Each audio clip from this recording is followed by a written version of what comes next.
Hello everybody and welcome back to my channel. I'm One Bright Sheep and today I'm gonna be sharing with you the process video for this painting that I did called Golden. I hope you enjoy.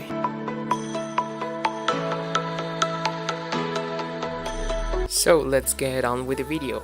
For today's speed painting, I was planning on doing a more tips and tricks kind of video like the ones that I did before this one, but I didn't really have enough time to write a proper script, so I didn't ramble a lot, and so I decided to ultimately just make this a more chatty video in which I explain to you how I did certain stuff and how I approached different problems that I was facing during the process of this painting, and so I hope you enjoy it.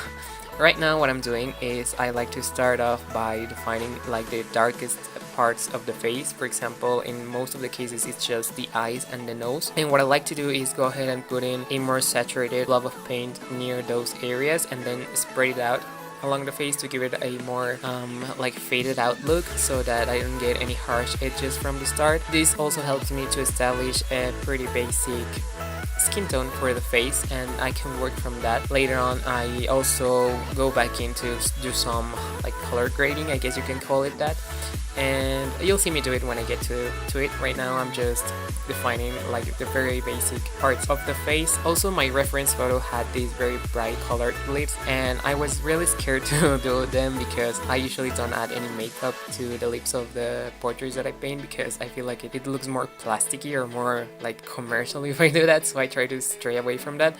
But for this painting I really wanted to include it because I felt like it would really add a lot to the narrative or to the overall face if I added these bright colored lips. So yeah, that's what I did. I also then go back in to these darker parts that I was talking about in the beginning, and I try to make them even darker, so adjusting my values like as I add more color to the face, because sometimes you just want to add more vibrancy to the face, but this ultimately affects how your values look, so you have to be constantly checking that your darkest darks are the value that you want them to be. And also in this, it may look like I'm using black for the nostrils, the eyes and the mouth, but it's actually just Payne's gray, which you can get from a separate tube, but if you don't have the tube you can also get them by mixing in burnt sienna and ultramarine blue. So I wanted for this face to use more colored pencils than watercolors because I felt like working a bit more with dry media, so I decided to leave like the initial washes at least to a minimum so that I could work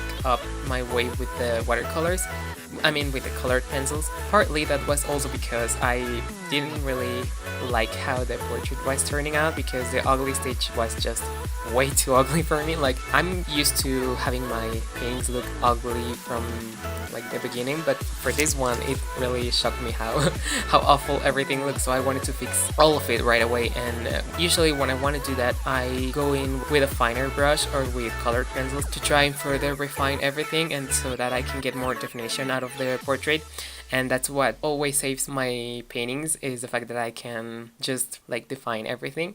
And so I wanted to fix all of the face at the beginning, and so I didn't put my values in correctly for the my watercolor values, which I later on go and fix, so it doesn't really matter right now at this point. I'm just trying to get the shapes and the features as close as my reference as possible, because while I don't aim to have them look exactly the same, I do like to have a very noticeable likeness to my work and the photo reference that I'm working from. And another thing that I had a problem with this portrait is that since it was mostly done in colored pencils, or the rendering was mostly done in colored pencils, I had this really grainy texture all over the face, and to fix that I tried to dissolve the color or to blend out the colors with baby oil, because I read somewhere on Pinterest that you could actually use baby oil to blend in colored pencils, and so I decided to give it a try. But as it turns out, it didn't work out the way that I expected it to. It did blend them a little bit, but just like smudged them as if I had gone in with my finger, and so it wasn't the look that I was going for. And so I had to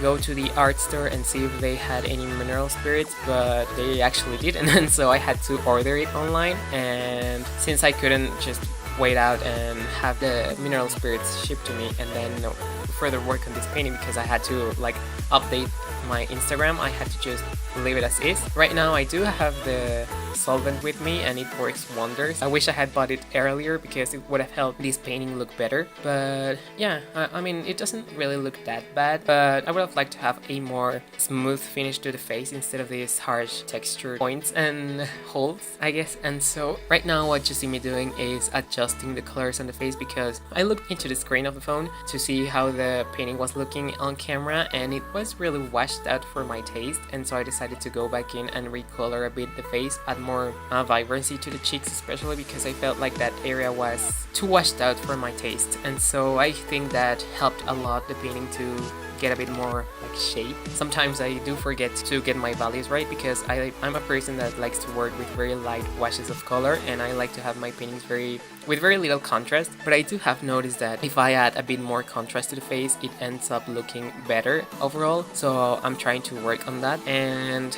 I also realized that the hair was a bit too light. I didn't want it to be like close to white because I wanted to have a more golden like hue to everything on the piece. Like, I don't know if you can tell right now, but I used a lot of burnt sienna for this piece because I felt like it would give it a more golden look. And so yeah, I also felt like the face was a bit too warm, and so I didn't want to have everything be the same, like the same temperature. So what I ended up doing is add these little fur pieces that I did like for her clothing. I tried to do them a bit more on the cooler side of things so that it would balance out the warmth of her face with the coolness of the clothing.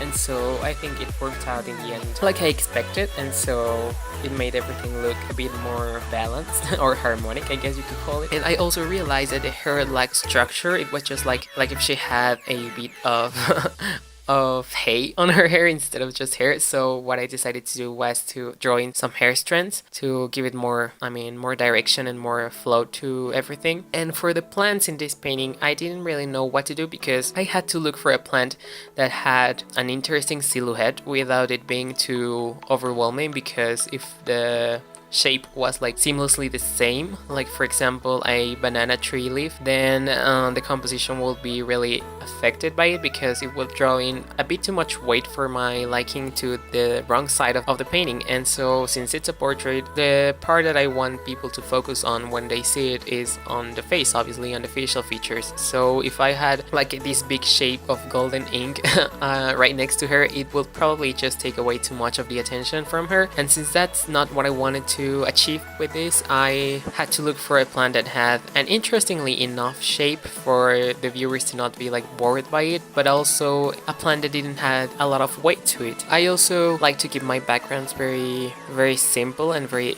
like minimalistic because, again, the same, I don't want the attention to be drawn to that area, and I feel like if I paint in too much stuff in the background, then it would probably just take away attention from the areas that I want the viewer to look at. So I also accidentally spilled some ink on her on her hair when I was painting the leaves because I had to really make sure the fountain pen was completely filled with ink so that I could spread it out when drawing in when painting in the leaves of the plants. And I tried to remove it. I've just learned that if you stain your work with this golden ink, you can easily remove it with water. It will lift off pretty easily.